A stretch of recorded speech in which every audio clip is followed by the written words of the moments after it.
Okay, guys, so the last speaker for today, let's welcome Oleg Pridiuk from Kings. Hello. You look quite fresh for the last talk of the day. So thanks for coming. Let's see who we have here. So who thinks I am to deliver a marketing talk? Good, that's a very good result. So who thinks I am to deliver a technical talk? Okay, so what? Okay, two. What's on the top of the heads of the rest? Who thinks I am to deliver a very boring talk? Wow, much more people. Yeah, so hello everybody, and I'm so happy to be here at Digital Dragons. In fact, this is my second Digital Dragons conference, and the first one was in 2012. That actually was the first Digital Dragons conference ever. So I'm super happy to be here.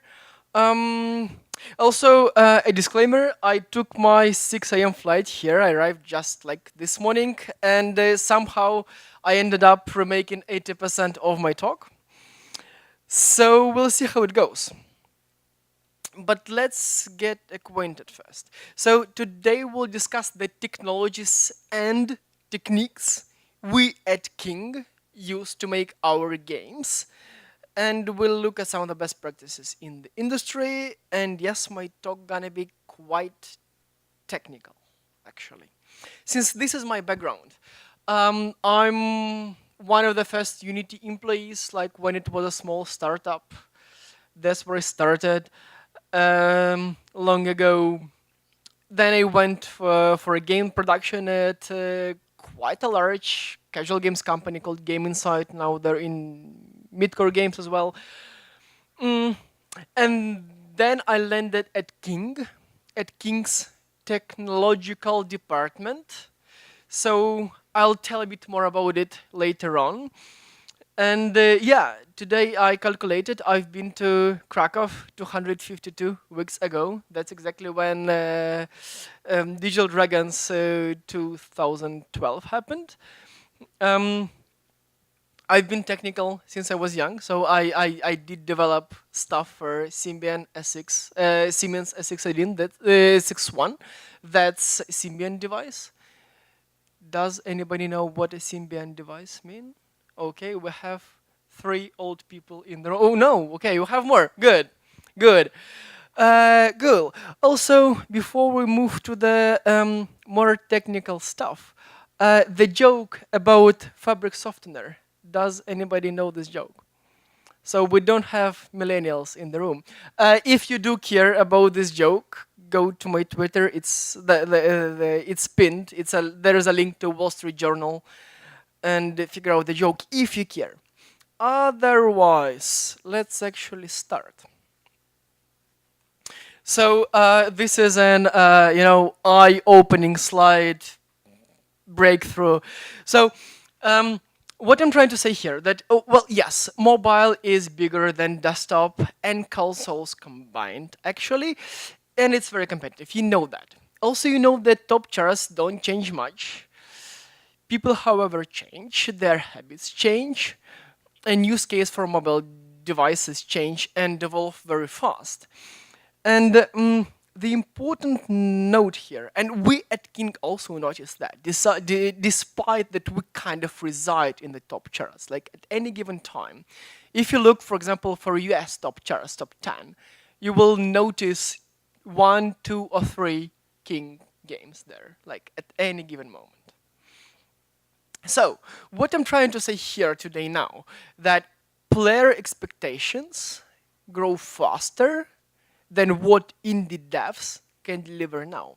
So if you think about the last year or year 2015, you could deliver an okay game, pour some traffic in, juggle with, LTV, all other abbreviations, like dog ear, funnel, some players in, some players out, buy cheaper, and like survive from the ads.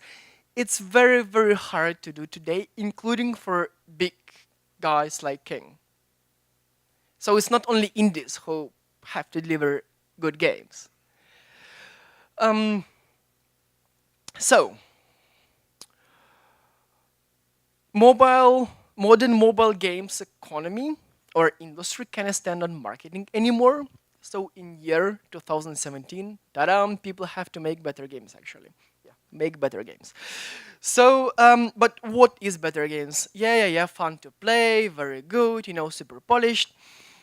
And there is two more points that I would add here, like exceptional quality and polish and appealing to gamers globally.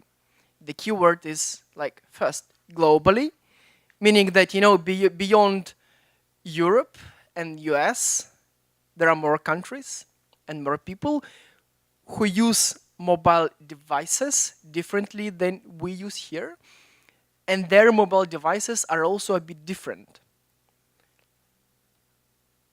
In their mobile data plans might be different. Some of them may still survive on 2.5G networks, which are very slow. For some of them, 20 megabytes for a game is, like they feel it. They have to go to Wi-Fi, and the Wi-Fi's are also very slow. So what I'm trying to say here, I'll explain it like later and more about that. But like what should stay in your head like right now that I'm trying to say that globally is the keyword to be successful these days. Um, and low-end devices are important as never, and it's so much of the low-end devices. So startup and level load times are very important again. So another angle to what I've just said is that today, in order to be successful, in order to to have a chance for the top charts on mobiles, you're working. You kind of have to deliver a free-to-play game that is crafted for persistency and retention. Such a horrible wording, but let me open my statement now. So yeah, one more graphically rich and aesthetically pleasant slide, as you see. Um, so fast runtime and nice performance on all devices, right? That's what I mentioned. The initial download should be small, and bulky content have to be downloaded later on. I mean, that while that's not an opening thing, what I'm trying to say here that games have to be architectured with operations in mind. And this is hard with lots of current technologies. Who uses Unity here? Do you like asset bundles? We have one fan of asset bundles. Good. So that's what I'm talking about. It's hard, and you have to architect the game in order to be operatable years from the start. Time to actually start playing. It's like when a player has an idea, like I have defined time frame, whatever, until I'm waiting for the boss in the line. I know horrible, like I have a toilet break, right? And I have this 5-7 minutes. Like, what do? I can launch the Twitter to browse it. I can play the game. So that's where the time to actually start playing is critical. And it's actually seconds. So for us at King, it has to be seconds. Like a few seconds before a player sees big green button called play, another few seconds till like player actually is playing. Another thing is deep link after the push. So push notification, everybody loves them, right? Especially players. So when you throw a push notification that like something happened in the game, please return to the game now. This deep link that throws back onto the game, like the game has to load fast, and then the level, like the place within the game has to load fast. Then the battery drain.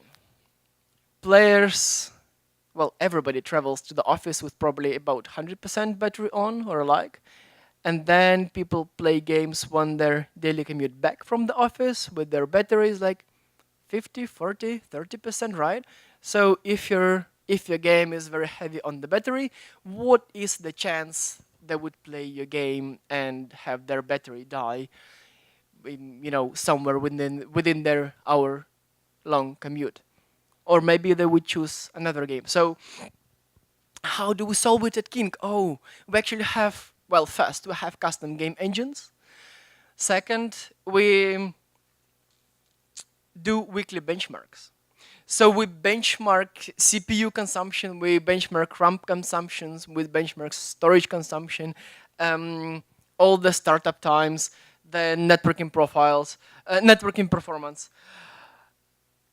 And we do these huge charts with all our games, and what do we do next? Well, obviously we send these charts to our teams, to teams behind the games, right?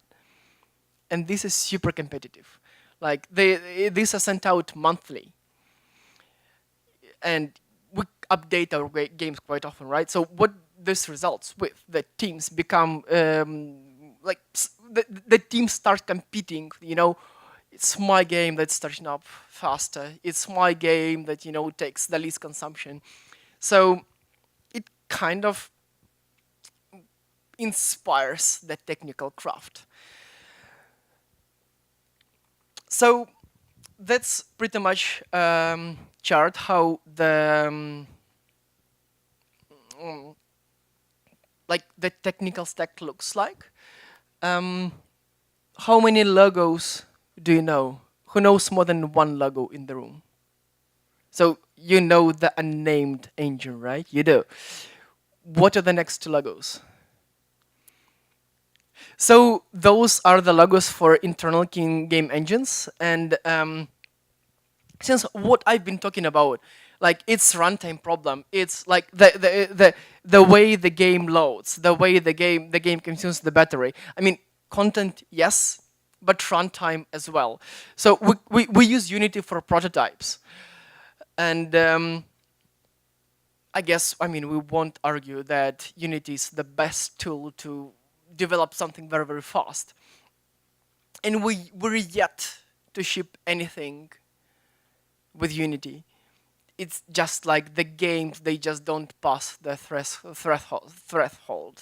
of performance. At some point, we and Unity may become better at it, at optimizations, and then I guess we'll try the Unity game to ship a Unity game as well. But for now, we have to use default or fiction factory. Then notice that all the operations, all the backend, all the analytics and the like, those are separate and those are hidden behind King SDK. You've never heard about it because this is internal. What is important? That the teams who do games at King, they use this SDK. They don't really understand what is below the SDK. And we have dedicated teams who work on separate parts of operations, ads, integration with platform services and the like.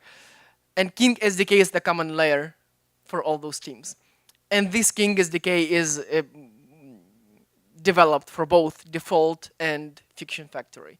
So again, and like King teams, King is quite a flat structure. So imagine lots of teams working on their games, and they use this SDK to access this shared technology. Engines are also called shared technology, and they have dedicated teams working on that. So teams who do games are different from teams who do the operation layer, SDK, engines, and the like. They talk to each other, the people, but they're still very different. So, where are we? Good. The question is, so right, if people do prototypes with Unity, what's the point of the other engines when the transition happened? So, We are very good at. mm, we have multiple multiple like steps for a prototype to get approved. So at some point when prototype gets senior creative feedback and is kind of allowed to transition into pre-production, sometimes on the production like decision, that's where team starts to kind of architect the game, which very often means to re-implement the whole thing, sometimes from the ground up, sometimes with the new art, and like design it to be extendable, to be operated for years, and to be easily updated and the like. And that's when teams transition to default or fiction factory. That's at least for now. So both our engines are multi-platform, so teams developing games, they kind of they assume that their game will be published to mobiles and HTML5. HTML5 is a requirement these days. And yeah, so we have to develop our own technology to deliver the to deliver to the benchmarks, to deliver to the runtime performance that we target ourselves. And actually, I'm thinking, if you look into top 10, top 20, top 30 games, even in the US, most of these top games will be either own engines, games based either on like proprietary engines or sometimes based on some open source engines like Cocos, for example. So think about that. Like, why would they do that? Because they actually want that extra performance thing. Good. Um, and by the way, the default game engine, it's free and open. Did anybody try it in the audience? One. That's a decent result. Thank you for trying it. Hope you liked it. So everybody else, feel free to try it. It's cool, and feel free to benchmark default against whatever you're using now. It will be very, very cool for you and for us to hear about your results. Now, let's take a small step back. I've been speaking about runtime, game engine, tools, production, but there is more. In fact, let's actually remember it's people who made games, and people have to be empowered. I've outlined the technical part, and here's the non-technical one. So, King structure is flat. It's all about small teams when they work on their pre-production, then teams grow as they go into production. But the pinnacle is that the feedback process during the prototype phase happens on horizontal level, and then at some point it's vertical. So teams show their games to other teams, not to the bosses, like as a development routine. So this it's lots of opportunities to share your work, get feedback, from people who do similar kind of games, and it's helpful. Teams are super dynamic and agile, and the core loop of King is like during the prototype phase to kill as many games as early as possible. I guess you hear it from lots of bigger companies that we have to kill games, we have to kill games. And yes, it's very expensive to launch game and that wouldn't perform. So killing games as early as possible is very important so that only the best games get to the expensive production phase. So what happens to a team if their prototype get killed?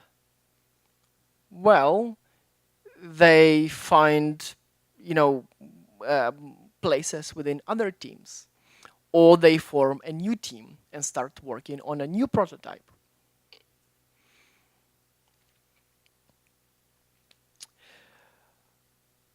Right.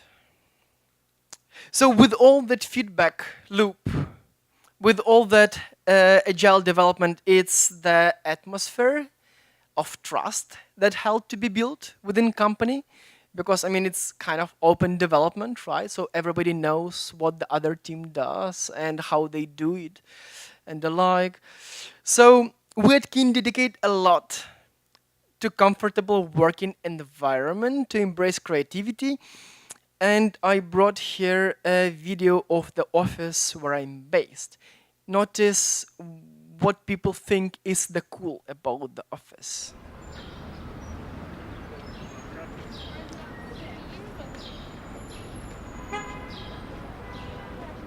So this is in Stockholm, right?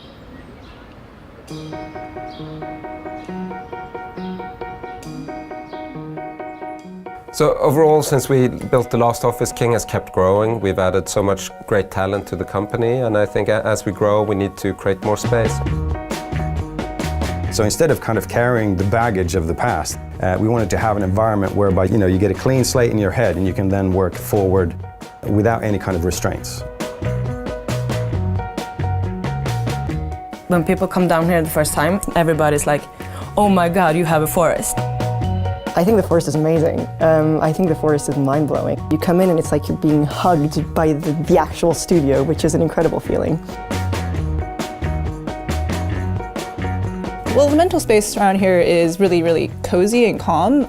For me, as a producer, I need space where I can think, where I can explore. Having this calm area, it sort of oozes energy.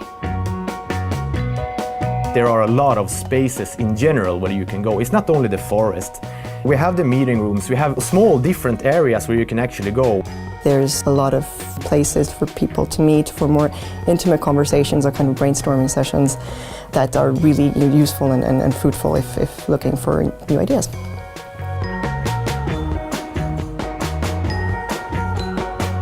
The cool thing is that all the projections on the ground are actually interactive, so when you walk on them, it'll like make some kind of sound, as if you're walking through water or you're walking on ice.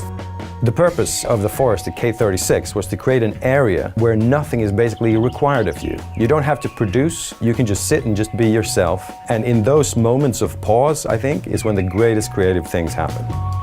I think it's an interesting office because we're in the middle of town. It's really a buzzy area of Stockholm, and at the same time when you come into the office, it's a calm, great environment to work and concentrate in.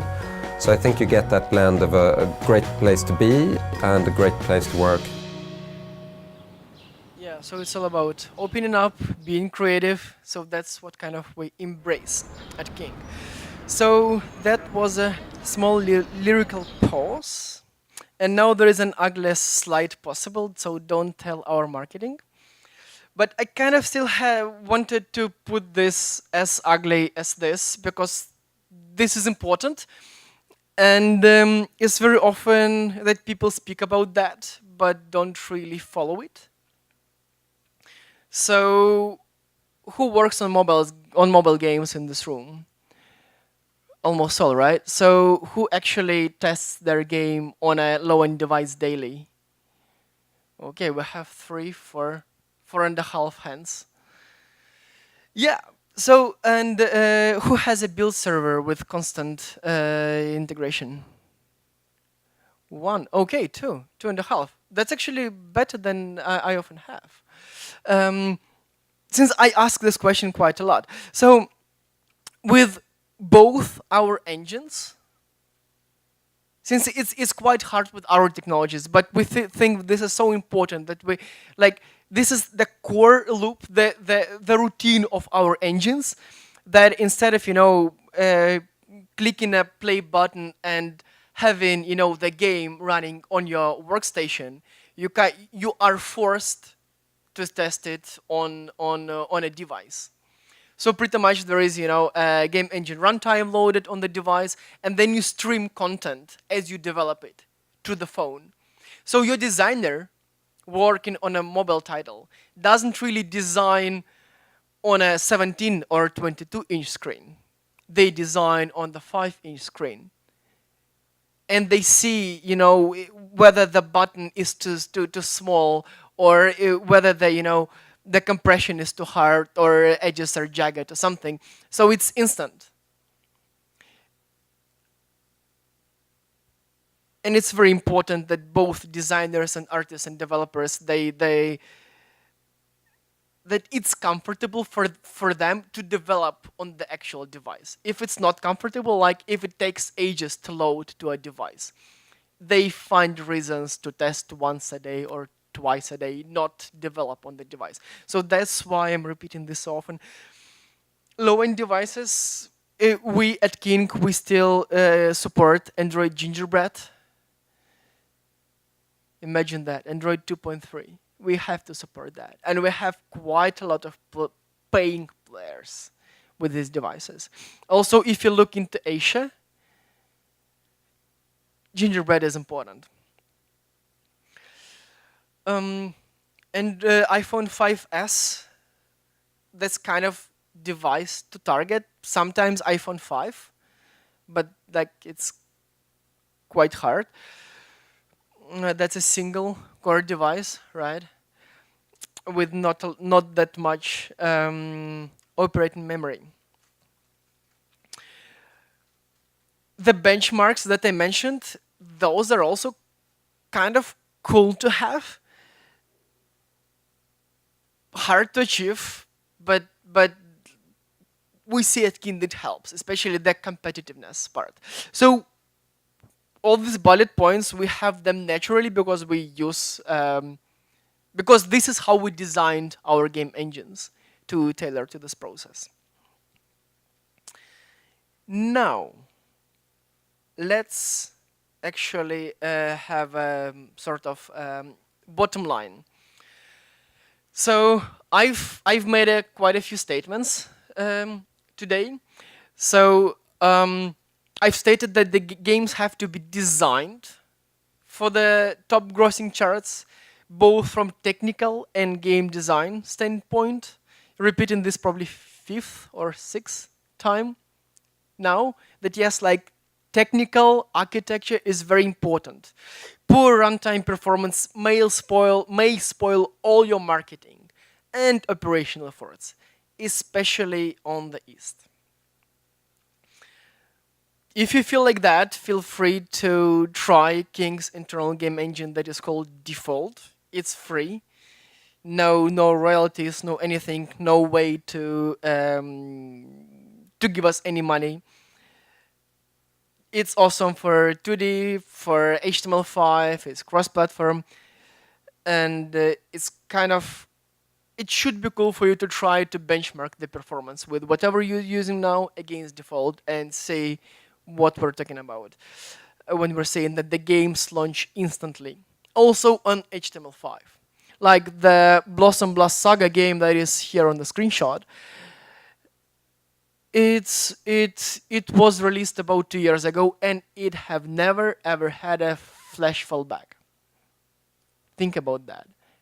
Saga game launched so long ago, never had a flash fallback because it was developed on Default, and it is very good. It actually runs well. So the casual players on Facebook can play it in HTML5. Right, and the last and a bit of sentimental one. Good games are made by happy teams who are open, creative, and innovative. So this is what I wish you to do as well. And I thank you for coming here.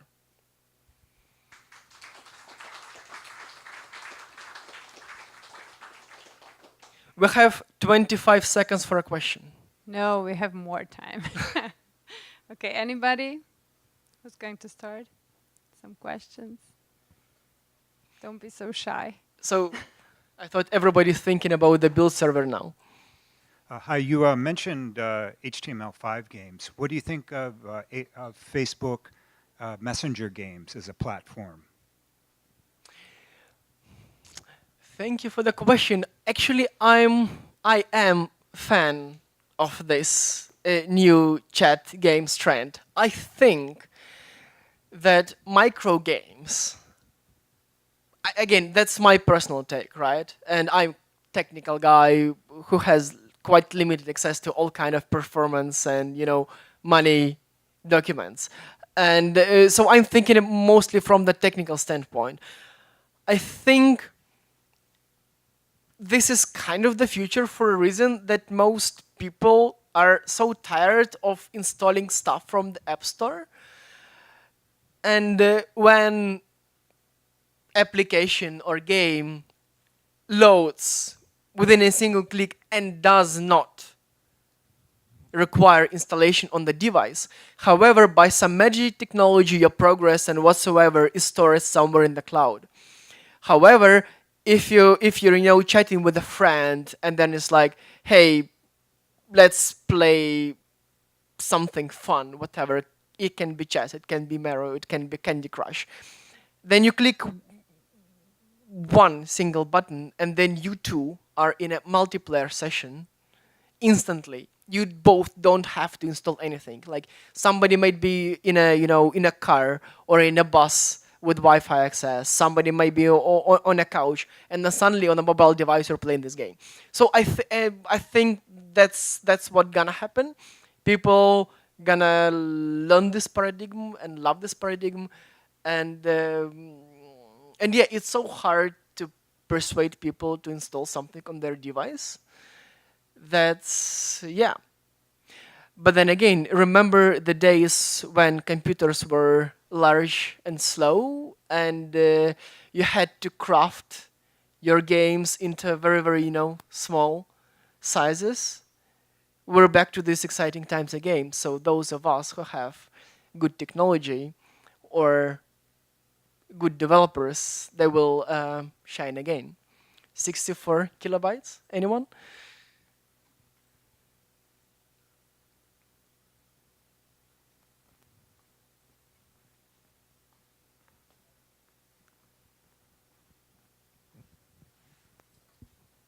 Hello.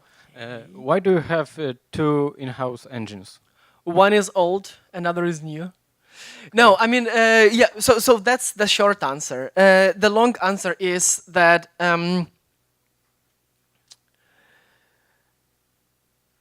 we at King are very good at doing games and are very bad at doing software because we are very good at doing games. What this exactly mean?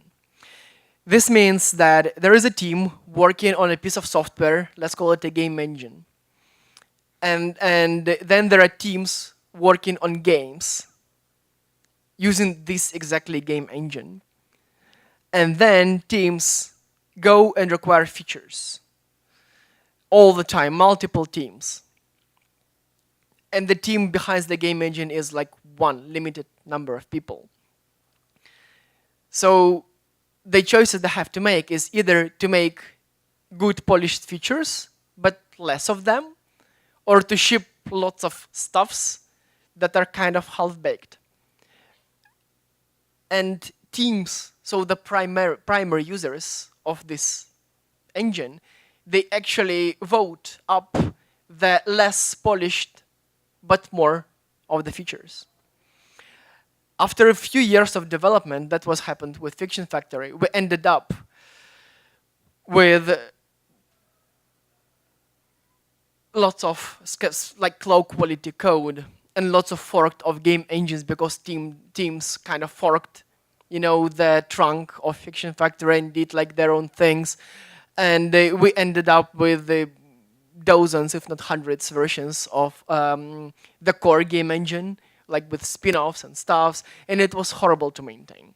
So what we did instead, we started from the scratch with a game engine called Default that was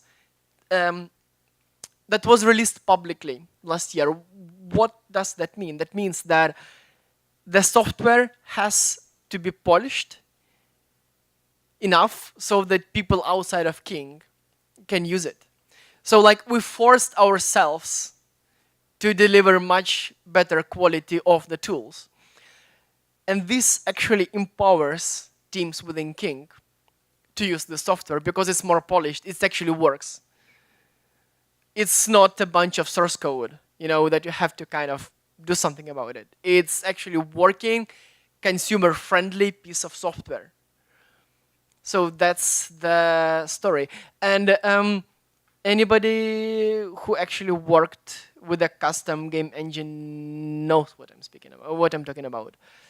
Do we have, like in Poland, lots of local companies actually have their own game engines, right? Anybody who works with a proprietary game engine here in the room? Okay, so yeah, you probably can relate to what I said, that the internal tools are just not polished because it's easy to explain how to use it or how to not use it.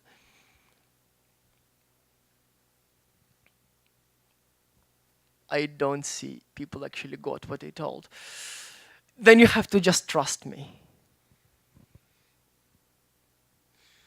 Okay, other questions? Or is it beer o'clock?